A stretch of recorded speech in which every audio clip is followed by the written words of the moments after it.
तो स्वागत है आपका हमारे Naini live online news portal और यूट्यूब चैनल में। और इस समय हम लोग यहाँ तलेताल डांट में खड़े हैं और आज कल रात से ही नैनीताल का जो शांत माहौल था, इस शांत माहौल में एक ज़बरदस्त उबाल है और ये उबाल है जघन्य कृत्य का। और इस कारण से यहाँ पर नैनीताल का पूरा माहौल ख़राब हो गया है और इस कारण से यहाँ पर अभी एक लोगों में ज़बरदस्त आक्रोश का माहौल तो है ही, साथ ही जिस व्यक्ति द्वारा ये कृत्य किया गया उसके लिए भी बहुत ज़्यादा गुस्सा यहाँ पर लोगों के बीच में देखने को मिल रहा है। तो अभी दिखाते हैं आपको क्या क्या हो रहा है नैनीताल में। और अभी एक बहुत बड़ा विरोध प्रदर्शन होने वाला है नैनीताल शहर में, तो ये सब भी आपको अभी इसमें दिखाते हैं। पर को मार्केट जितनी भी हैं तलेताल बाज़ार में फ़िलहाल व्यापारिक प्रतिष्ठानों को बंद रखा गया है। इस समय आप देख सकते हैं ये यहाँ पर पुलिस फोर्स लगातार आते जा रहा है नैनीताल में। और नैनीताल में इस समय की जो अपना हालत है उसको देखते हुए यहाँ पर काफ़ी ज़्यादा पुलिस फोर्स को यहाँ पर कोई इकट्ठा करा जा रहा है। हालांकि इस समय ट्रैफिक पूरा चल रहा है लेकिन साथ ही पुलिस फोर्स काफ़ी संख्या में है। तो इस समय अभी हम मॉल रोड में हैं और आप देख सकते हैं बहुत बड़ा विरोध प्रदर्शन यहाँ पे सामने से आ रहा है एक जुलूस के रूप में और लोगों में ज़बरदस्त आक्रोश है। आप देख सकते हैं कितनी भीड़ है यहाँ पर लोगों की।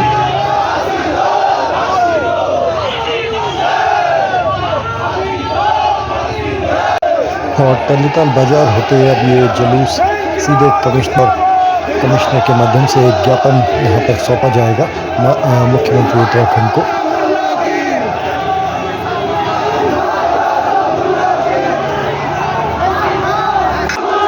तो अभी इस समय अब कमिश्नर कार्यालय में हम लोग खड़े हैं और यहाँ पर अब ये विरोध के लिए अपने सभी लोग पहुँच चुके हैं। ये पूरा जुलूस यहाँ पर पहुँच चुका है और काफ़ी संख्या में यहाँ पर लोग हैं जो यहाँ पर इस समय पहुँचे हैं और कमिश्नर श्री दीपक रावत को अपना ज्ञापन सौंपने वाले हैं।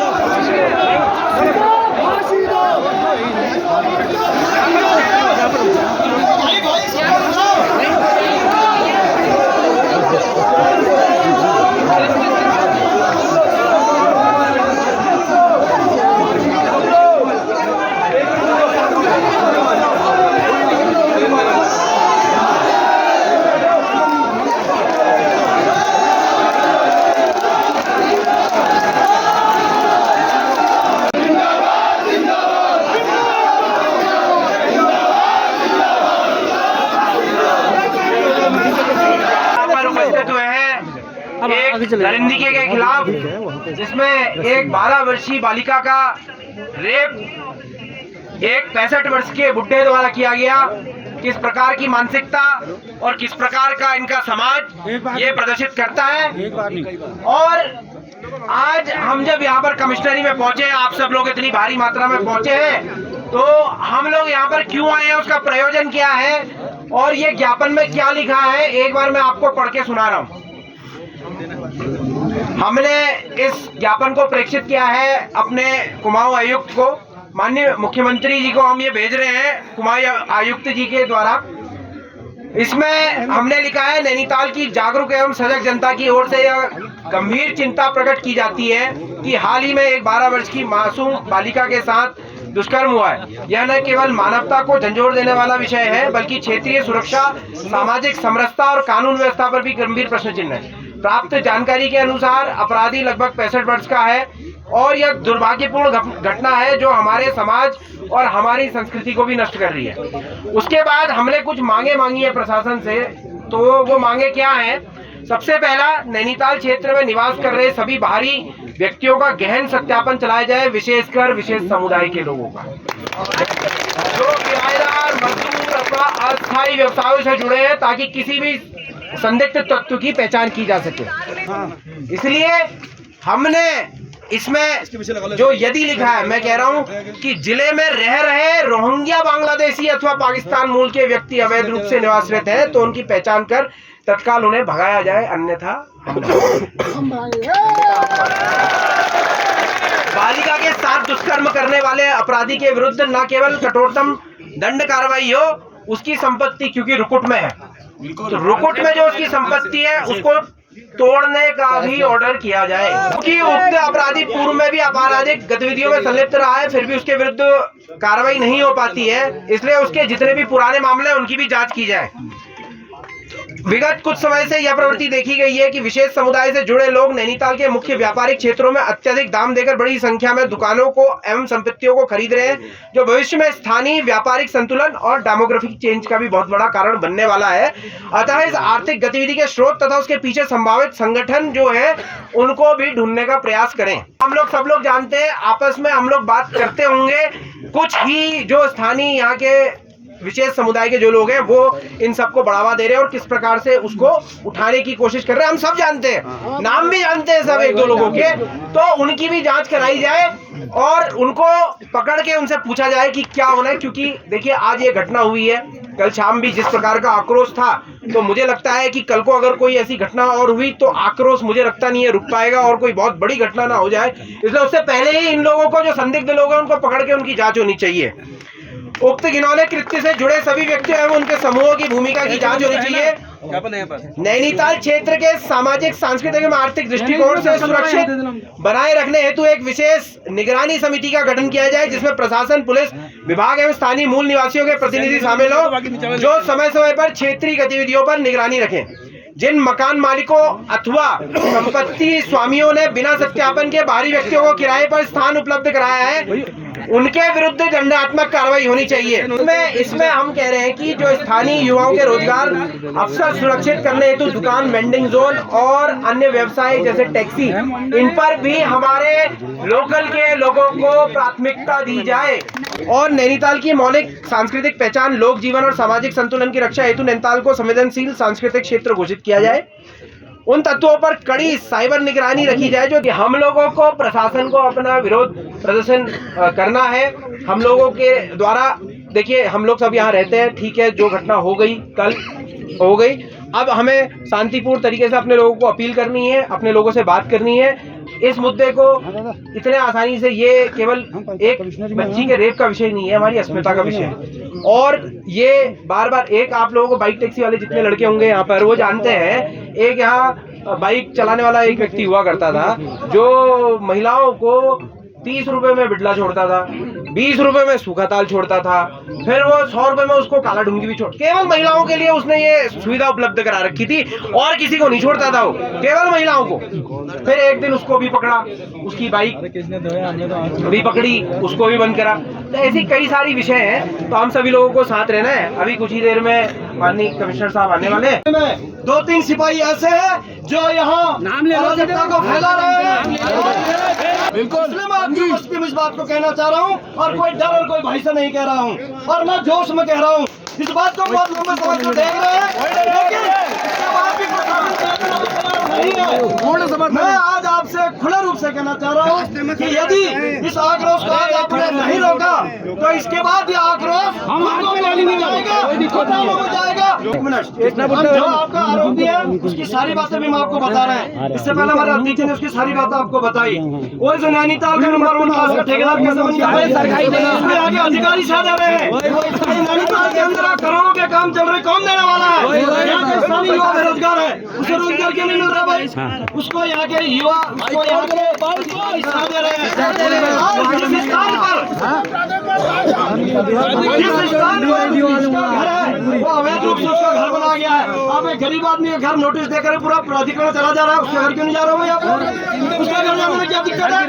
पूरा घर, और लगातार उसके परिवार द्वारा, उसके परिवार के द्वारा, उसके बच्चे के द्वारा वो नंबर 1 का इंस्पेक्टी है नैनीताल के अंदर, पूरा इंस्पेक्टी आप पकड़ा नहीं यार।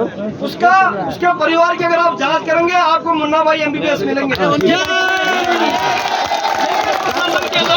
उस पर ध्यान नहीं दे रहे हैं। प्रशासन के लोगों का ध्यान क्या है? बच्चों गाड़ी कैसे गाड़ी कर दी,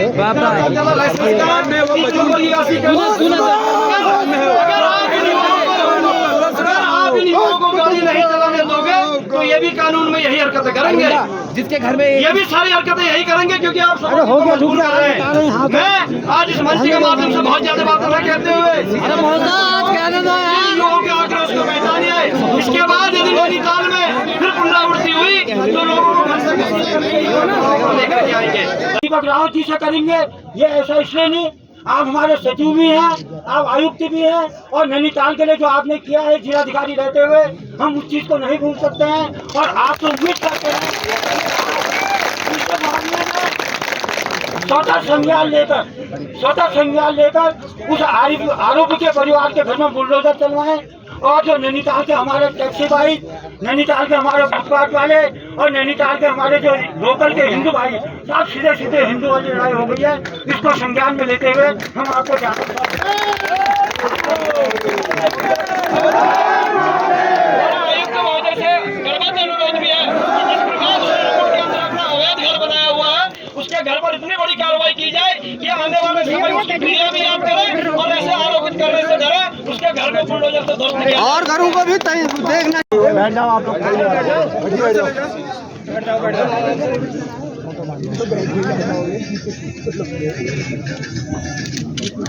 उनकी कार्यप्रणाली को जानते हैं कि उनकी कार्यप्रणाली कहीं न कहीं मैं किसी की चमचागिरी नहीं कर रहा हूँ, कुछ नहीं कर रहा हूँ। एक ताली माननीय एसडीएम महोदया के लिए जरूर किया है। वहाँ पर कोई अधिकारी मौजूद नहीं था। एक एसपी जगदीश चंद जी, सीओ साहब ये हमारे, और एसपी साहब हमारे, और एसडीएम साहब ने बड़ा साथ दिया, और एक चिंता की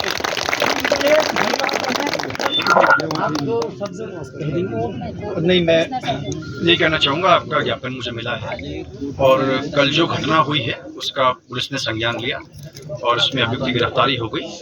इसमें कठोर से कठोर जो कार्रवाई कानून में है वो की जाएगी। इस तरह की हिम्मत कोई भी भविष्य में ना करे, लेकिन साथ ही साथ मेरी नैनीताल वासियों से अपील भी है कि हम लोग शांति, सौहार्द और जो भाईचारे का कल्चर है उसको भी बनाए रखें और अनावश्यक अफवाहों पर ध्यान न दें, लेकिन कानून अपना काम करेगा और कठोर से कठोर कार्रवाई।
तो आपके खिलाफ मैदानी कार्रवाई की जाएगी। आप अपना प्रदर्शन करें, या फिर से आपको बार बार चेतावनी दी जा रही है। आपने लंबा जुलूस निकाला, अपना ज्ञापन दिया, शीर्ष अधिकारियों को अपना ज्ञापन दे चुके हैं, आप अपनी बात सरकार तक पहुंचा चुके हैं। इसके बावजूद भी अगर आप अराजकता और उपद्रव में आए तो उसे सख्ती से निपटा जाएगा। यह असुविधा पैदा करेगा, इससे आगे को परेशानी होगी। ध्यान रखें।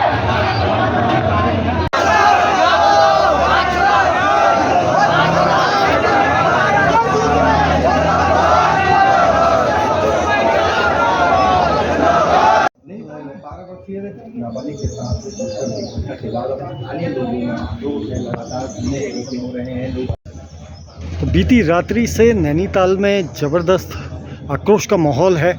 इस समय नैनीताल में हम उस जगह पर को खड़े हैं। मेरे पीछे अगर आप देखेंगे तो ये आरोपी का घर है, जहां पर नगर पालिका परिषद द्वारा सरकारी ज़मीन और वन भूमि में अतिक्रमण के संबंध में नोटिस भी चस्पा कर दिया गया है। और साथ ही यहाँ पर जिस समय हम आए तो घर में ताला लगा हुआ है। ताला यहाँ पर इस मेन गेट पे ताला लगा दिया गया है। तो यहाँ पे इस समय जो भीड़ है वो आक्रोशित भीड़ यहाँ पर आने की उसमें तैयारी में है। काफ़ी नीचे पुलिस फोर्स लगा हुआ है। काफ़ी नैनीताल में इस समय बहुत आक्रोश का माहौल है। वीडियो बना जा रहा है तो बेटा हम किधर जा रहे हैं? मतलब इतना बवाल हो रहा है। अरे आजा भाई, तेरे को याद कर रहे हैं सब। वही तो अब क्या था कि